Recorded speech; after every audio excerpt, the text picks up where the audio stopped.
टाळ्या वाजवा यांच्यासाठी पण.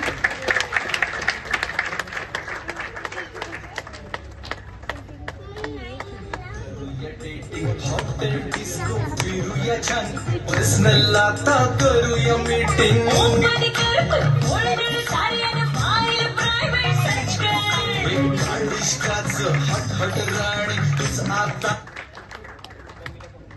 तुम्हाला पण हो रिक्वेस्ट करेल, 2 शब्द बोला प्लीज. रसिक माय बापू नमस्कार. अनिकेतने जसा सांगितला प्रवास तसाच माझाही आहे. आणि करण सरांनी ज्याप्रमाणे सांगितलं की मी कॅमेऱ्यातून बोललोय तसंच आम्ही शब्दांमधून बोललेलो आहोत. आम्ही थोडी बदमाशगिरी केलेली आहे ती पाहायला नक्की यायचंय 26 सप्टेंबरला. मित्रो, एक छोटासा व्हॉट्सअपवर मेसेज आला की आम्हाला सिनेमासाठी एक आयटम सॉन्ग लिहून हवंय. माझी आणि सरांची अजिबात ओळख नव्हती, कुठूनही आमचं कनेक्शन नव्हतं. हा मेसेज बघून मी सरांच्या ऑफिसला भेटायला गेलो. माझी गाण्यांची फाईल समोर ठेवली. आमचे चित्रपट महामंडळाचे समोर मेघराज राजे भोसले सर आहेत. या चित्रपट महामंडळात मी रजिस्टर केलेली गाण्यांची फाईल समोर ठेवली. सर म्हणले गाणी चांगली आहेत, लिखाण चांगलं आहे, पण आमच्या सिनेमाला एकही गाणं सूट होत नाहीये.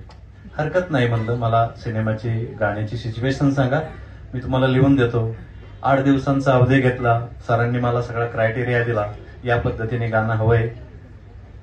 तर सगळं काही ऐकल्यानंतर मी 8 दिवसाचा वेळ घेतला आणि 2-3 दिवसात गाणं लिहून झालं.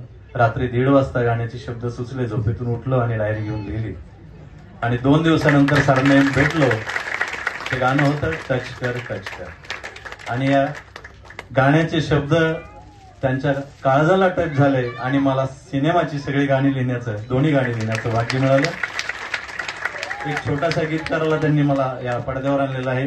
तेव्हा मी जगदीश रघुवंश सरांचे आणि संपूर्ण टेक्निशियन टीमचे, कारण हे टीमवर्क आहे, संगीतकार आहेत, अरेंजर आहेत, त्यानंतर गायक आहेत, सर्वांनी माझ्या शब्दांना योग्य तो न्याय दिलेला आहे. त्याबद्दल सर्वांचे धन्यवाद मानतो. आणि आपण रसिक मायबाप याला भरभरून प्रेम द्याल अशी आशा बाळगतो. जय हिंद, जय महाराष्ट्र, छत्रपती शिवाजी महाराज की. असा जोश